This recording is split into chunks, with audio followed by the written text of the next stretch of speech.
In this section, we're going to be looking at the derivatives and integrals of vector-valued functions. Now, I'll explain some of the ideas behind the derivatives, but won't go into as much detail with the integrals. I'm going to take these two surfaces given by the two equations and find their intersection. You can see I've drawn the intersection in red. We did that in an earlier section.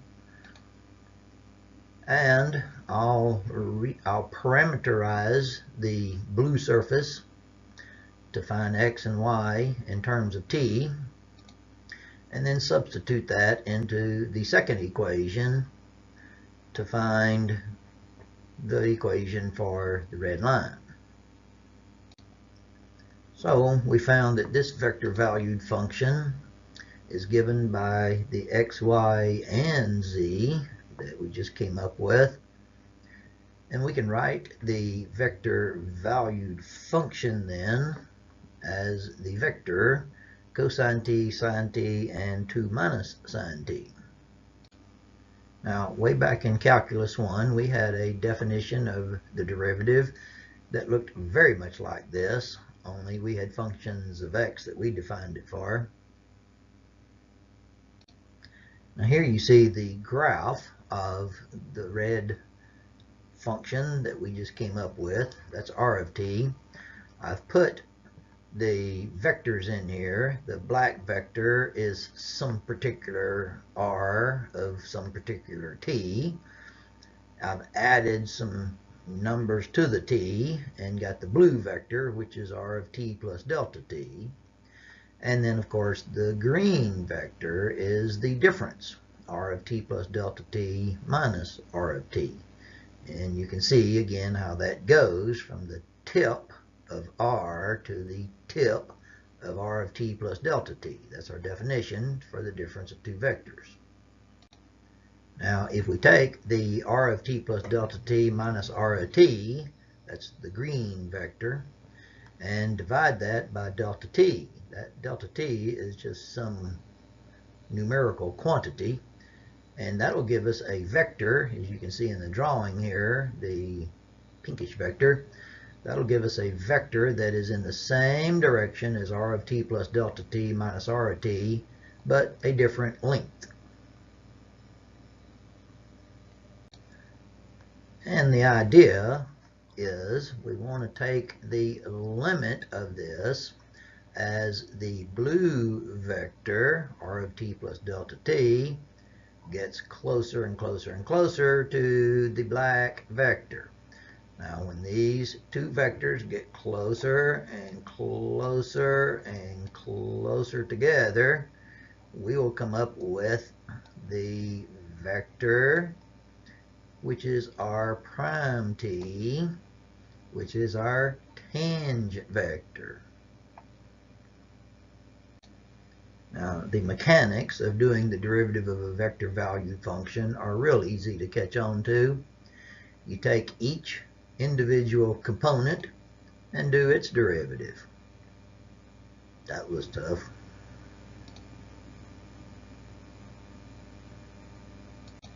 So let's practice with this three-dimensional vector valued function. To do the derivative, we'll start by doing the derivative of t squared, then the derivative of e to the t, then the derivative of sine t. To do the second derivative, we'll do the derivative of each of those. So we'll do the derivative of the 2t, the derivative of the e to the t, and the derivative of the cosine t. Now, since we have those two vectors, we could do the dot product of those two. Now, I can do this one by hand. That's going to be 2 times 2t plus e to the t times e to the t plus negative sine t times cosine t. All that comes out to be this.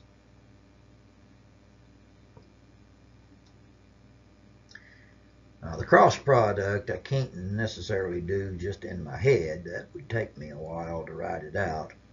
But again, you can pause and go try it if you want to do it by hand, or you can go type this into a TI-89 and do the cross product.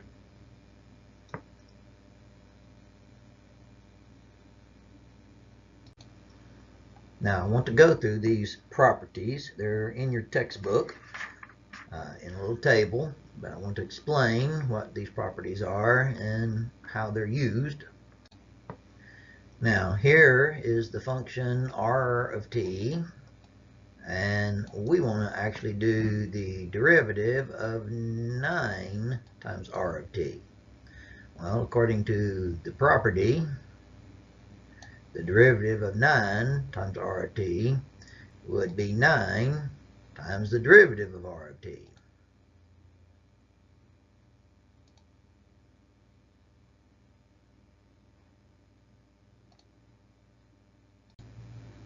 Here we have two vector valued functions, r and u.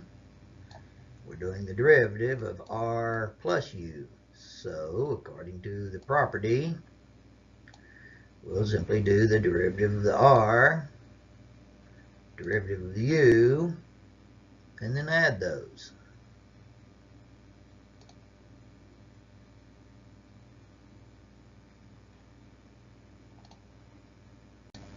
Now this product is kind of misnamed. It's called the scalar product property. Now what that actually means is we have a vector and then something that's not a vector multiplied by it. Now that does not have to be a number, but it's not a vector. And so here I've got the vector function r of t, but you see we're trying to do the derivative of e to the 3t times r of t. So that's a product. So this is like a product rule. Here's what the product rule would look like.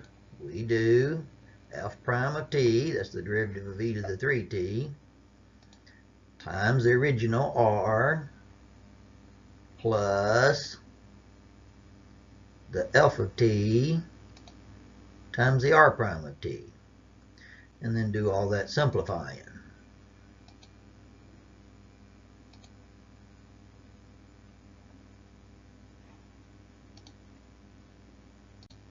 Now this product rule is an actual product, in this case the dot product, and as you can see it looks just like the product rule.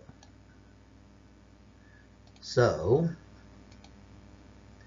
we're going to do the derivative of the r times the u, not the derivative, plus r and the derivative of u, and then simplify.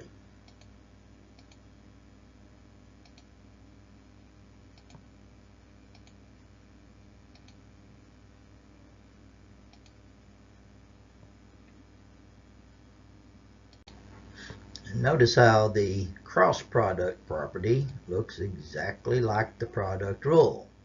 The thing we have to remember is that cross products cannot be switched around. There's no commutative, so you have got to do these in the order. This has got to be r prime cross u and then r cross u prime. You cannot switch them around. So here's r prime, here's u prime, and we just fill those in. R prime, u, no prime, r, u prime. Now we still have to do these cross products. We'll do them on the calculator. Here's the cross product. That's all the cross product of the first one. Here's the cross product. And again, I've color-coded the corresponding components, which is what we want to be adding.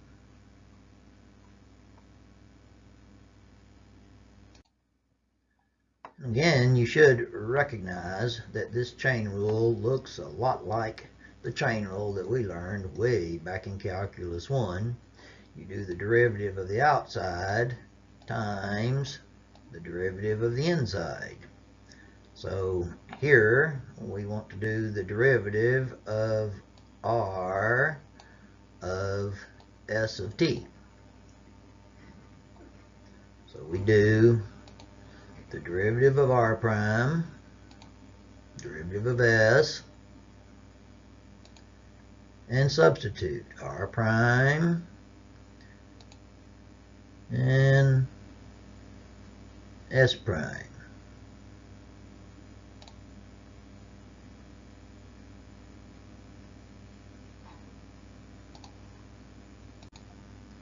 Now these are quite useful. We'll be using unit tangent vectors probably the rest of the course. The r prime is our symbol for just a tangent vector. The unit tangent vector, which is always abbreviated capital T, of course in print and all we will use the bold capital T. Some people, when they're writing this, use like a double-lined T to emphasize that it is capital and bold, but it's nothing more than the derivative divided by the magnitude of the derivative. And that's real easy to program into the calculator. And here we'll do this one by hand, the old-fashioned way. So to find the unit tangent vector, capital bold T, we'll do the derivative of r. We'll do the magnitude of that, simplify it, and then divide. We can rewrite that in a little bit more acceptable format.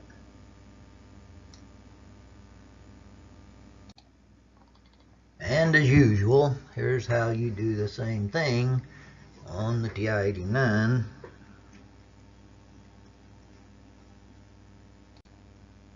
Now I'll go through less of the explanation for integrals of vector-valued functions. Just like with derivatives, you want to integrate each individual component. So the integral of r of t, the integral of t squared would be t cubed over 3. The integral of e to the t would be e to the t. The integral of sine t, negative cosine t. And there's a constant of integration. What is the constant of integration? It is some vector. Bold, capital, big, C. We do a definite integral, same thing as before.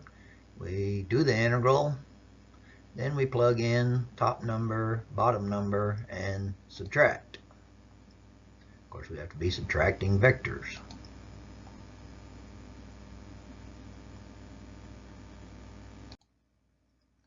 And here's how we do those two integrals on the TI-89.